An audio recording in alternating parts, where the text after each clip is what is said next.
How we do this? We are the truest. Got these fangs super sharp, your shit toothless.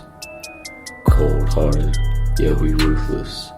All the ghouls in the cut, let's get ghoulish.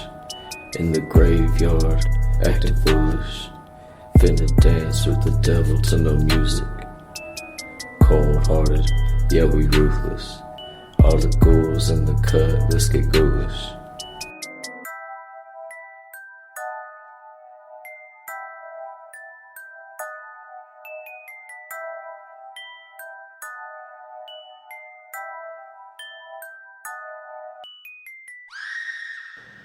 You thought the podcast was dead, and you were almost right.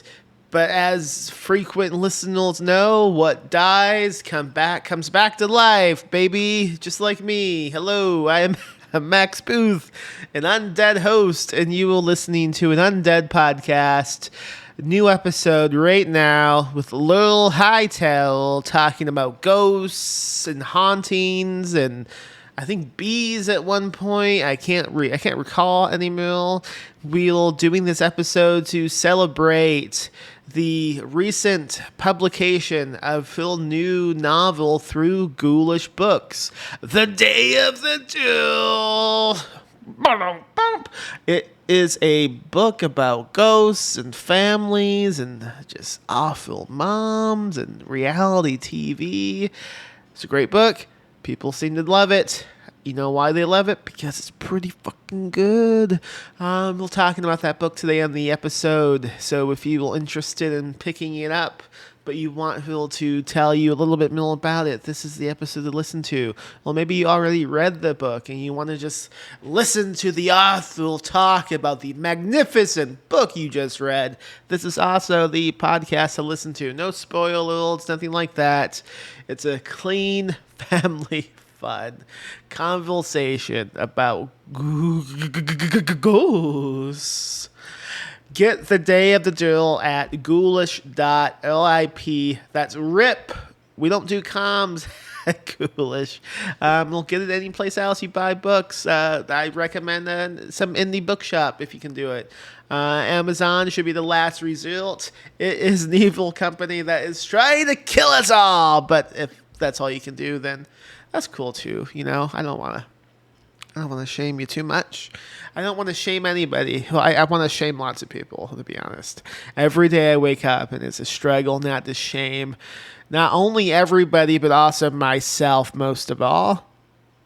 Yeah, I don't know how to podcast anymore, folks. I don't know how to do this. I don't know if I even want to do this. Do you want me to do this? Who wants this? I don't know. All right, here's my conversation with Laurel Hightower about the Day of the Duel on the Ghoulish Podcast. Ooh.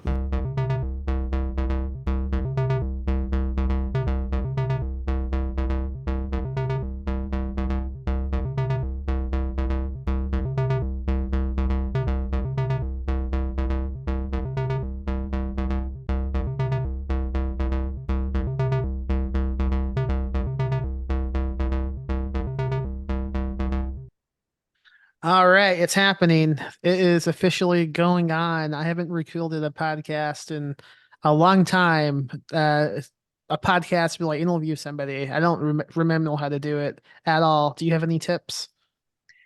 Um, I think that we should have a lot of awkward silences as much as possible. And then when we're not doing that, we should talk over each other. What? Exactly.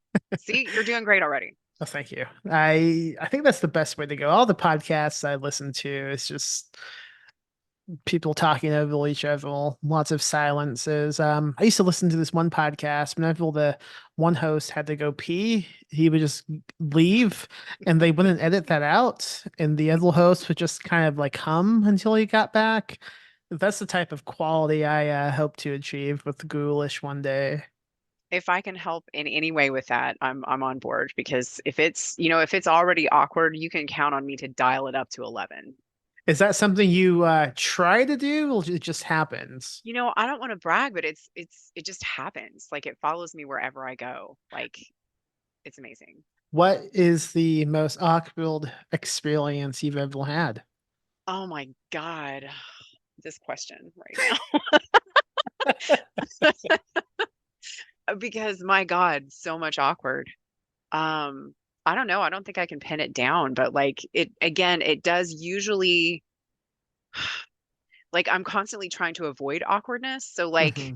I don't know, back in the days when I used to like go to actual exercise classes and leave my house, I don't know, we were doing something on the bar and we needed these little red balls. And I was like trying to make sure everyone around me had one before I took one. And this woman like looked at me and smiled real big. And I like gestured at the ball and later realized that she took it to mean like don't smile at me, get your ass to work. And she was like deeply offended and I was like, I don't know how I got here, I don't know how to fix it. Like I don't seem to be able to anticipate these things. I hope she's listening to this podcast so she can know what you meant. I'm Oh, really sorry, redheaded lady. You had a lovely smile, and I would have liked to be your friend if I wasn't such a dumbass. Sorry. that's okay. She's probably talking to her therapist about it right now. I still don't understand why that woman was so bitchy. I can't look at red balls now without just frowning. Well, you wrote a book. You have written many books, but this is the second book now you've done with Ghoulish. It's not about a cryptid this time. Kind of odd. I know. I was gonna go with a theme, and then I just fell right off. Have you only written about one cryptid, or have you done little cryptid related stories I don't know about? Um, I think just the one. I'm trying to remember if there's any short stories. Like I don't know if other people are like this once they publish a certain amount, but like I don't remotely keep track of my short stories. I don't know what's going on with them. Sometimes I think I haven't written about a subject and then someone's like, "Remember this story?" And I'm like, "Oh shit, yeah, I do." And Wow. it's not like I'm like that prolific. I just like once I don't need to do anything with something else, it's completely off my radar. So many people listening right now who struggle just to finish one short story or listening to this, just thinking, wow, what a day. Remember what I said like 3 seconds ago about being super awkward and making everything worse? Just you're welcome. See, it just every time. Well, you did the Mothman book below, and you went all out. You bought a Mothman onesie, and you have completely embraced Mothman. So I imagine if you did a second cryptid, it would just crush your bank account. Yes, but I resolved that by not keeping money in it anyway. So it doesn't collapse under the weight of its own, Yeah. money. I'm sure Well, it's a better word there to end it and get. this new book is mill ghost related. So are you planning to get like a ghost costume? What is that? Just a white sheet? Yeah, I mean, I could handle that if sheets weren't so damn expensive. I'm sure I could find one at Goodwill or something. Yeah. Just like, Uh, plus, white sheets will always tricky. I wouldn't do that. oh no, like that's given like the moment I do that, the dog will roll in mud and come roll around on my bed. Exactly. And anything white. Like you see people like I see people buying white vehicles and I think, why? The moment you drive off the lot, that thing is gonna be filthy until you crash and die in it. I have a thing where if I want to have pasta, like I want to summon pasta to myself, I'll wear a white shirt. Oh, And yeah. inevitably pasta will appear with red sauce in my days somewhere. And I've just decided to harness that power. Like instead of worrying about the shirt, I'm just like, I want some pasta today. I'm gonna wear this white shirt and I bring it to myself. Sounds like a new movie you would see on A24, the pasta spiel. It becomes this whole game of like these people wearing a white t-shirt and this creature made of spaghetti noodles just is summoned. But that's not what that's not what the new book's about. I always feel so odd interviewing like people I've published about books I've published because I'm gonna be asking you questions I already know the answer to. So I want you to know that I know what this book is about. But anyway, hey, so what is this book about? I should consult the back cover copy you wrote. But so it is sort of like a psychological paranormal horror. And it follows a family of it sounds weird to say adult children, but it's, people who suffered a certain kind of childhood as children and are now adults. So I guess adult survivors of a pretty shitty childhood. And there were four of them, but their eldest one, Sean, died behind the door 20 years before, and their mother was the only other one on the other side of the door with him, and they've never known exactly what happened. Nate Lasco is the primary main character, and has always been convinced his mother killed his brother. But she's always claimed there was a paranormal entity that was involved. So 20 years later, they all kind of gather together at the old house where all of this happened with a film crew who is supposed to be filming like a ghost hunting type episode with the mother, and that's kind of what's coaxed her out of hiding is the promise of kind of money and the limelight sort of thing. So they kind of pursue answers from her at that point through various scrupulous and unscrupulous methods. Yeah. Um, you pretty much nailed it. No filter questions. All right, well, this has been good. I do have one question. I know it's going to be plaguing everyone's mind as they read this book. So the book is called The Day of the Drill. What day is it? What day of the week does this happen on? I'm gonna assume it was a Sunday because that's like that really shitty night. Like the day's fine, but as it, gets later and you realize that like the next day of either like work or school is approaching, this like sense of deep dread approaches. Yeah. So I think a Sunday. I love Sundays myself, but I get it. Maybe that's because we've at the bookshop have decided Sundays and Mondays are the days will close. So a Sunday is Oh, like my saddle day. A saddle oh day is my man, Sunday. I that's good. I mean, is it though? No, wait, your Monday is your Sunday, My Monday right? is my Sunday. Yeah. I don't know, unless I told Well, you it's been a while since I've done this. and I mean, to be fair, that's not actually how I feel about Sundays anymore because I'm just in this really weird spot where I love my job. I don't know how that happens, but yeah, like my previous job, like at about 4 o'clock on Sundays, I would like slide down the wall and start crying.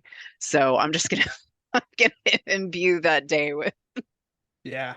I get that. My last job at the hotel, I would have Fridays and Saturdays off. So Sunday morning or whatever, I would wake up knowing that night I would have to go in. It was always the real day of the week. So yeah, Sundays they can be a drag. And Sundays also have the religious element to them, and that's always spooky. So the day of the drill, the day is Sunday. That's Yeah. canon now. I don't know. I don't think it's established in the book itself. But any fans who will dying to know the day can just refer to this podcast. And they'll know that it was Sunday. Yeah. Um, I'm glad we've spent so much time figuring out the day itself. Question 2, do you believe in ghosts? Yes, unequivocally. Excellent. And this book has a lot of ghost stuff going on in it. Anything inspired from real life, perhaps? Yeah, so the kids start talking amongst themselves about some of the things that they remember. And it's such an interesting thing too, because like I don't know if everyone experiences this, and they're not even like always negative, but like the whole like repressed memory thing. I don't know if they're really repressed or they just forget, but then all of a sudden it's like one of my siblings will bring something up and I'll be like, holy shit, you're right, that happened. So they start kind of talking about these shadow people, these dark things that they saw, Mhm. seemed like entities sort of thing. And that's definitely something I've experienced in multiple locations. Um, Thankfully not in my home now and not in anywhere that I grew up in, but there was a house we moved into when we moved to Tennessee, which I just blame that state. Obviously, it's the fault of the state. Yeah. Um, but it was odd. It was this really big, weird house on top of a mountain, and we moved in, and there were like hundreds of thousands of dead ladybugs like filling the rooms and the closets, and we should have just left at that point because I just think that's a bad omen. Um, and then yeah, it was just weird. Like I had, it was just like three of us. It was my sister, my mother, and I. Hmm. And we and there were 3 floors to the place, so we essentially each took a floor and ignored each other, which was kind of cool. But I just like it was odd. I kept like waking up, and I had this weird little half room that came off of my room, like this small door. The thing is, this place was like 7 years old. Like we're talking like new construction, which sort of like murders this element of like, oh, this cool, creepy. It's like, no, whatever. I still smell drywall. Um, it was odd. And I would often wake up and find something sort of leaning over me, like a shadow that blocked the light. And it would just sort of like keep leaning closer until it got close enough for me to freak out and like reach through the shadow and turn on my light. And I sometimes wonder with stuff like that, whether it's a projection of something that's going on inside a person. But like, again, we were all 3 living in this house, like not really interacting a whole lot. But my sister and I, when we got older, she brought up to me and she was like, dude, did you ever see this? And I'm like, well, fuck, you were on a different floor. So, anyways, creepy shadow people. Yes. Yikes. Um, what do you think the ladybugs had to do with that? I don't know. I think that they may have actually been some sort of ladybug imposter. There's these some kind of beetle that like are like a ladybug but kind of orange, and I hear that they like swarm shit, but I just think Oh like yeah, I know what you mean. I've seen those. yeah. And it's kind of I just feel like any bug in that level, in that proportion is just eerie and I don't like it. Absolutely. When I was living in a studio apartment by myself, I had this issue with bees, and they would Oh just God. basically they would come into my apartment all the time and just hang out and die. So I would often wake up to just like piles of bees next to like my window that have just died. So I would have to like scoop them up and throw them away. I was doing the night shift at like a grocery store. So I would come home in the morning and they would already be buzzing around, and I would just have to sleep on the couch and just get stung all day. Oh my God. That's I horrible. think I'm immune to bees now. I just got used to it, and management would do nothing about it. They'd be like, "Not a problem," until I finally took this like a Tupperware bowl, and I filled it to the brim with dead bees, and I walked down to management and I just set it on the desk, and I was like, "Help." So they set maintenance over, and well, they were coming in through the ceiling fan, but I told him that. He ignored me and instead took a hammer and bashed a hole into the wall and threw a bug bomb into it, and then said it's fine now. He left. It wasn't fine. It was never fine. The bees continued happening. But the good thing about that is, because of the hole in the wall that he made, they kept my deposit. Great place. That is such the silver lining right there. I like that. Yeah. At first, when you said you like filled a Tupperware container to the brim with bees, I thought maybe it was a warning to the other bees, and that Oh. like made them back off. Like motherfuckers, like you see what happens here. What if you'd put like bees on like a little steak? Like Do you mean like a slab of meat? no, although that could work too. But just like very Tower of London, impale them as a warning to other bees. Yeah, I don't know. It might just be like, oh, that place is bee friendly. Let's go to that place. Look, they even care for their dead. This is a great place to be. This guy loves bees. Let's give him some more. Um, I don't think I've been stung by a bee since, to be honest. They must just like know like I've had my my quota of bee stings, and I no longer need to be messed with. I don't know. It was a painful time in my life. Yeah, that definitely, I would rather have lots of ladybugs than that. Yeah, because, I Yeah. think sufficient numbers of them could probably still strip you to a skeleton if they so chose. But What do ladybugs do? Uh, I mean, I don't know anything about I them. Do they don't, I bite? don't, I mean, I think they can. I'm sure that they can with their tiny mouths or something.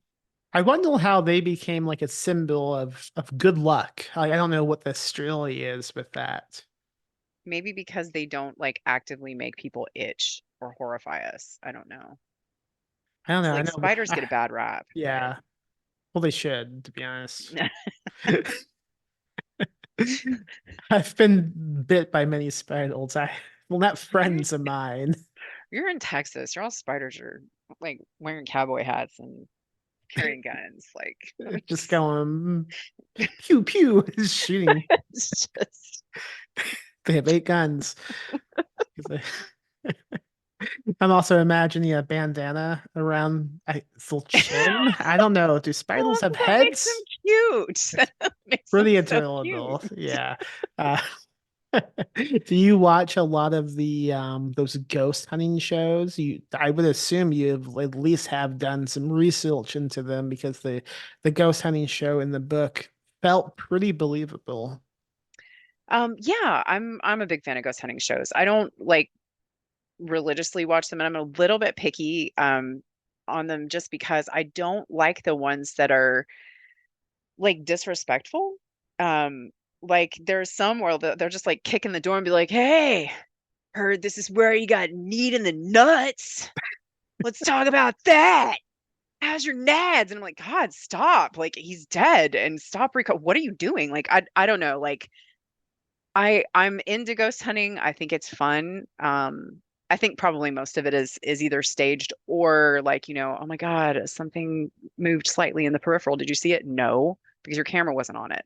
So, but they're kind of like a soothing like background thing you don't have to pay a whole lot of attention to. Have you gone ghost hunting? I have not very professionally or anything, but I have a couple of really good friends in town that one of them did I forget what it's called now, but there's some like southeastern phantom. I don't know. There's like a professional ghost hunting outfit around here, and she's like gone on some of their stuff, and she actually she was very helpful in giving me some information on some of the equipment. I was like, can you think of equipment that would work in this instant that would do this kind of thing? Like I can't think of, what it's Yeah. called, and she was able to give me some really good information um on that stuff. When you did go ghost hunting, I mean, what was that like? I mean, what did that even consist of? Well, so I know we've like gone, places and like just kind of looked around places that were supposed to be kind of haunted, like and fucked around and done stuff like that. We've done that. Like we've we've known each other since we were 14, and so we've done that, on and off. Like it's like, is that place haunted? Yeah, let's go check it out. So we've done that kind of thing. But the only time that I recall that we like tried to do any recordings or really actually elicit a reaction out of anything, we rented a house in Perryville, I think it is. Oh my God, why can't I remember that? Anyways, it's one of the main like Civil War locations in my area.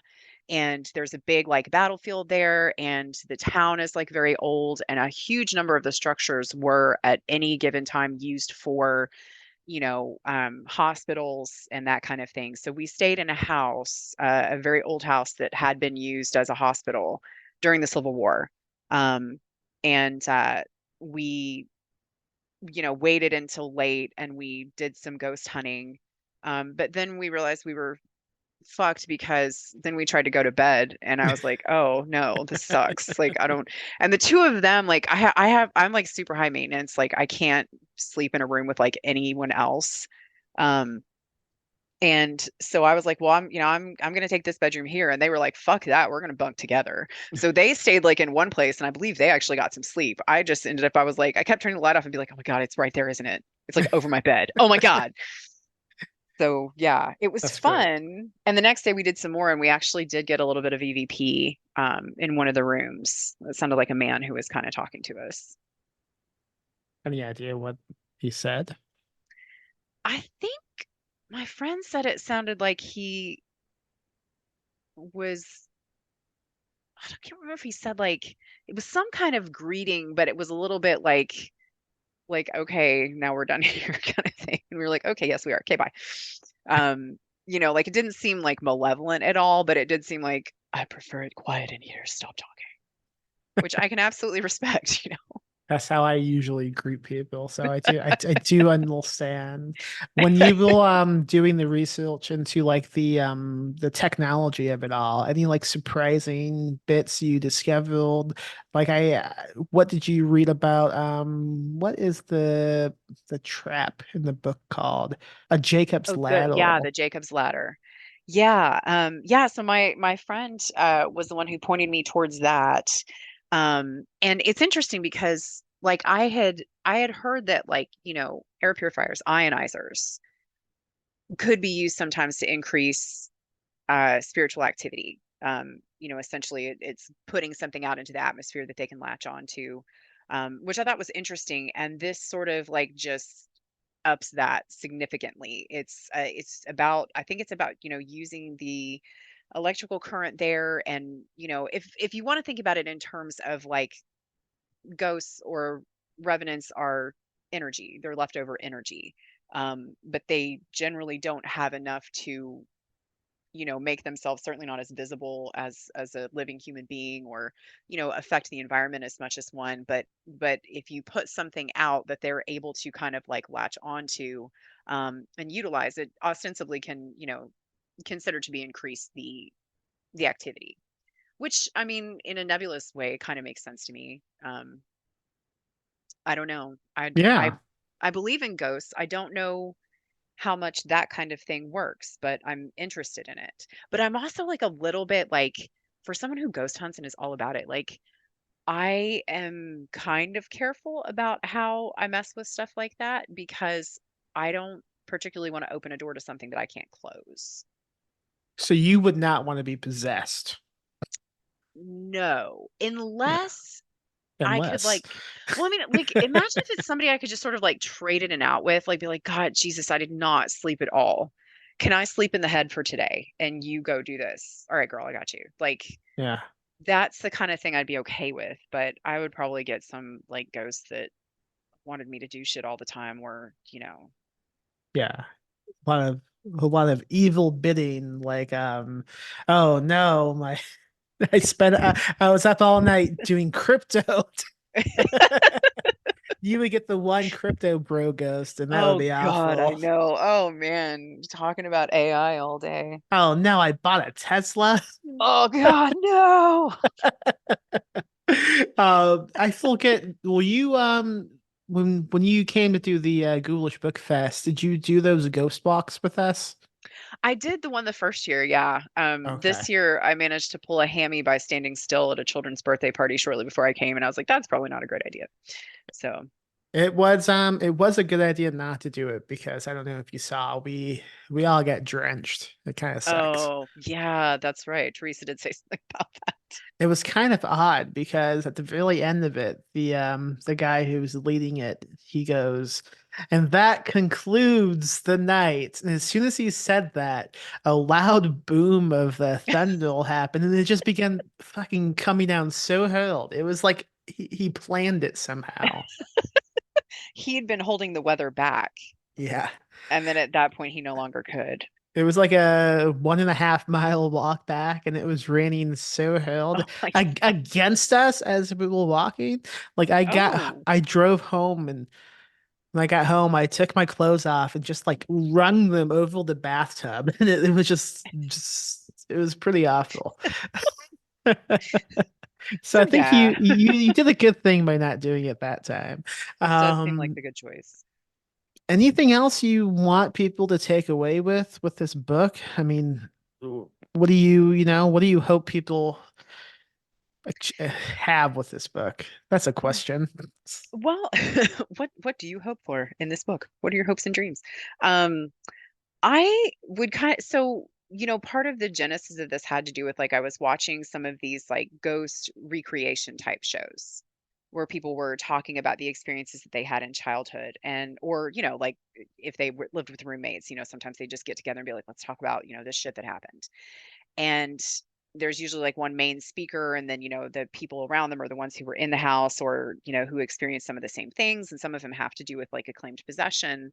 And I several times noticed this pattern of like a parent who would be the one, the central person, and they would be talking about having been possessed and all the things that they did during that possession. And I remember one of them, there were a couple kids, and one of them was just like hanging on every word she said and was like, "Yeah, yeah, I remember that." And the other one was like, "I will fucking cut you." And I was like, this is an interesting, it was just very striking, as far as like, because when you think about it, it's, the person who's recounting this haunting is considering themselves to be a victim, and to an extent they may be, but there was still an effect on the people around them. Yeah. And that was sort of an interesting thing to explore. But I guess, in a lot of ways, what I would like people to get out of it is that there are very common occurrences that suck, and that they're not alone in that, but also that people, can be kind of broken, but still be okay. And that the path to healing never ends and it never closes. And there's never a point at which there's no hope for you. I think that's a pretty good message, and I think you do get that across in the book. Before we leave, I would hate to not mention Trevor Hendelson Oh my because God, right?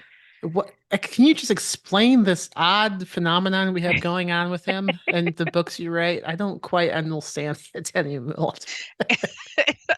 It's weird because it's like, on the one hand, I'm looking at it like, dude, like I could just, like, if you made a coffee table book of his drawing, his art that he posts, I would just like write a story about every single one of them. But it's been odd that, like, a lot of the pieces that, like, I fall in love with, I'm like, oh wait, I already have something that's going to fit this. And in this instance, the drawing that he made, the creature that's on the front cover, was like very, like, I'd already written this book, and I made significant revisions before I sent it to you, but it was already written, but the sort of critter there was not coalesced. It wasn't something that I could picture clearly yet. And in looking at that, I was like, holy shit, that's it. And it's scarier than I thought it was. It is probably the scariest illustration I've ever seen. I don't know exactly what type of like style that is, but it's It, immensely creepy. it is. And I mean, it's reminiscent of the scary stories to tell in the dark, I feel Yeah. like, but like Yeah. an amped up version of that, which I didn't think was possible, because dear God, they did not pull any punches on that shit. Yeah, it's like the Mountain Dew version of it. It's really extreme. It's code red, motherfuckers. How can the folks find you online if you even want people to find you online at this point? Who knows anymore? Oh, I'm on X, but I shouldn't be. Um, X. Twitter. Ah. Fuck that guy. Um, and I'm trying to kind of move more to Instagram. Mhm. Um, and I'm on TikTok, and oh my God, it just sounds so sad. All these places. Why am I not doing things in real life? But I yeah, you know. can find me most of those places, and just if you search Laurel Hightower, it's some variation of that, And roaming you amok. and you have a updated website, right? Yeah, it says Crossroads coming soon. Oh, nice. When's that coming out? 2020. But I mean, I will say that the contact form does still work. So there's that. All right. Well, thank you for coming on and doing this. Thank you for letting us continue to publish you. And, thank you for being cool. Absolutely. Thanks for having me on, and thanks for continuing to deal with me. My being like, hey, will you buy me this cover? I will continue doing that for as long as we can.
spooky, die spooky. Rest in peace, Max.